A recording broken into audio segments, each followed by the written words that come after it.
Lebih jauh lagi, ini disebutkan dalam Injil Matius, pasal 12 ayat 38. Orang Yahudi pernah datang pada Yesus dan besertanya dan bilang, "Guru, Robbi," artinya Tuhan, "kami ingin melihat tanda darimu. Berilah tanda sebuah mukjizat." Mukjizat. Segala firman Tuhan yang pernah didengar oleh Yesus tidaklah cukup untuk meyakinkan orang Yahudi. Mereka berkata, "Beri kami tanda, beri kami mukjizat." Mungkin seperti terbang di udara, seperti berjalan di air, seperti berjalan di atas batu bara terbakar. Mereka menuntut mukjizat. Tanda di sini bukan berarti tanda di tiang lampu, seperti rambu di jalan. Bukan tanda seperti itu. Itu jelas-jelas berarti mukjizat. Bila mana Anda membaca lebih jelas lagi, itu berarti tanda yang ajaib. Lalu apa jawab Yesus damai besertanya? Apa jawabannya? Selanjutnya adalah Injil Matius, pasal 12, ayat 39-40 mengatakan, "Apakah yang jahat dan tidak setia ini menuntut suatu tanda, menuntut keajaiban? Tak ada tanda yang akan diberikan padamu selain tanda Yunus. Sebab seperti Yunus tinggal dalam perut ikan paus 3 hari 3 malam, begitu juga anak manusia 3 hari 3 malam akan tinggal dalam rahim ibunya." Yesus damai besertanya tidak berkata, "Pergi dan temui Bartimus, orang buta yang kusembuhkan matanya. Mengapa Anda tidak menanyai dia? Ya, begitu aku sentuh dia, dia sembuh." Itu menunjukkan 2.000 babi yang ia bunuh untuk mengusir setan dari seseorang. Bukan 5.000 orang atau 3.000 orang yang diberinya makan dengan ikan dan roti. Dia berkata, "Tidak ada tanda untukmu selain Yunus." Yesus damai besertanya menaruh segala tandanya dalam satu keranjang. Tanda Yunus. Dan orang yang tahu tanda dari Yunus, dia tidak harus jadi ahli Alkitab. Ia tidak harus jadi seorang dokter teologi, karena itu diajarkan di sekolah minggu. Dan kebanyakan negara termasuk India, apakah dia Kristen, Muslim, atau Hindu, bisa mengetahui cerita ini dari komik atau pelajaran sekolah modern. Tanda Yunus, atau Yunus dan ikan paus. Mereka tahu. Tapi kalau Anda ingin tahu tanda Yunus yang sebenarnya dalam Alkitab, dalam buku besar ini, tanda Yunus itu kurang dari 2 halaman, kurang dari 1,5 halaman. Saya sudah minta tolong memfotokopi ini dari Alkitab yang sama untuk membuatnya lebih mudah. Kurang dari 1,5 lembar, hanya 4 pasal. Untuk mencari 1 halaman dalam ensiklopedia setebal 1.000 halaman itu sulit. Tapi tiap orang tahu akhir cerita itu. Tuhan yang Maha Kuasa, Ia menyuruh nabinya, Yunus damai besertanya, untuk pergi mengabarkan firman ke Niniwa, pergi ke Niniwa. Tapi ia berkata, orang Niniwa itu terlalu jahat. Dia mengira bahwa iblis mengerjainya dan dia mengulur-ngulur waktu. Jadi dia pergi ke Yofa. Ke Yofa. Dari sana dia menumpang kapal ke Tarsis. Anda tahu apa? Lalu ada badai besar. Dan sebuah tahayul yang dipercayai pelaut masa itu, bahwa kalau ada badai di laut itu karena ada seseorang yang tidak mematuhi tuannya. Lalu mereka mencari tahu untuk tahu siapa biang keladinya. Mereka punya adat membuang undi.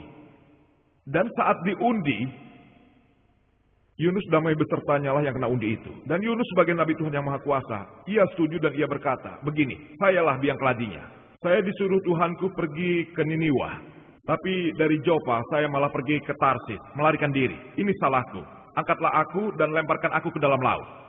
Tapi mereka bilang, "Orang ini begitu soleh. Mengapa ia harus dibunuh?" Jadi mereka berusaha menahan kapal itu. Tapi kapal itu tetap diempas badai, hampir tenggelam.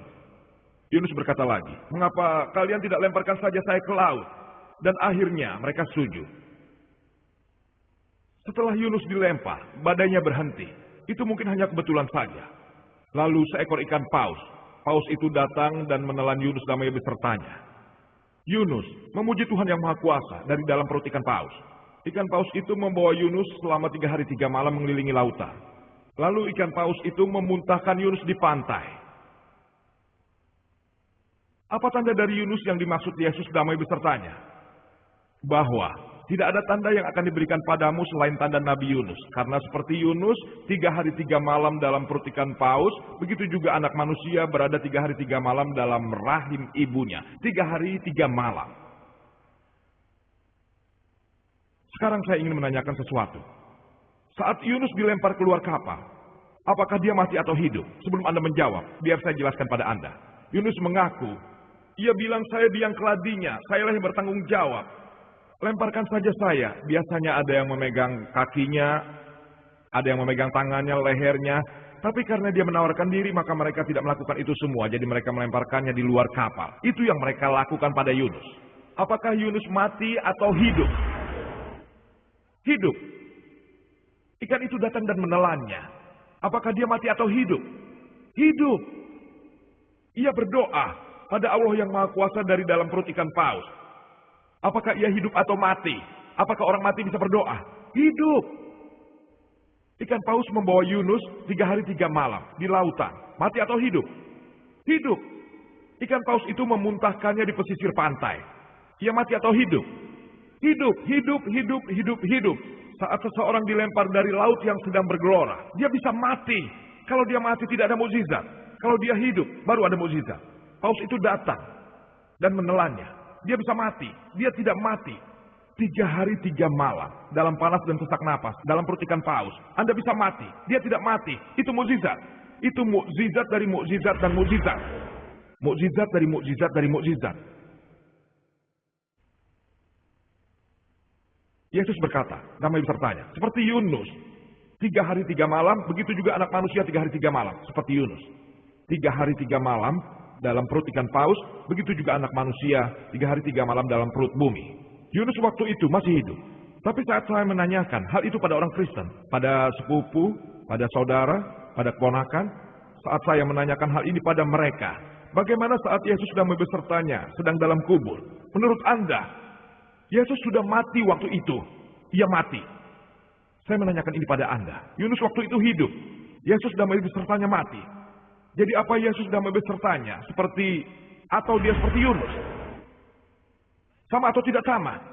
Tidak sama. Jadi Yesus sedang besertanya. Tidak memenuhi itu. Ia menaruh semua tandanya dalam satu keranjang dan bilang tidak ada tanda kecuali tanda Yunus. Jadi di sini nubuatnya tidak terpenuhi. Supaya sebuah nubuat terpenuhi, ia seharusnya hidup. Dan bukti-bukti di awal pembicaraan menunjukkan bahwa ia hidup. Kalau tidak, itu berarti Yesus pembohong. Tapi demi Allah, saya tidak setuju itu. Kita menghormati dia, kita memujanya. Jadi agar dia memenuhi nubuat itu, ia harus tetap hidup. Dan Yesus kami besertanya tetap hidup sesuai bukti-bukti dari awal pembicaraan saya. Seperti kata-kata saya tadi, seseorang harus disalib. Ia harus dibunuh. Setelah itu, baru ia bisa disalib. Kalau dia tidak mati, maka ia tidak akan bisa disalib. Tidak bisa disalib. Ada beberapa orang yang mungkin bilang bahwa hal utama dalam paham ini bukanlah hidup atau mati, melainkan faktor waktu. Faktor waktu. Lihat, 3 hari 3 malam. Seperti Yunus yang terkurung dalam perut ikan paus, begitu juga anak manusia 3 hari 3 malam. Ini disebutkan 4 kali. Yang penting dan utama 3-3-3.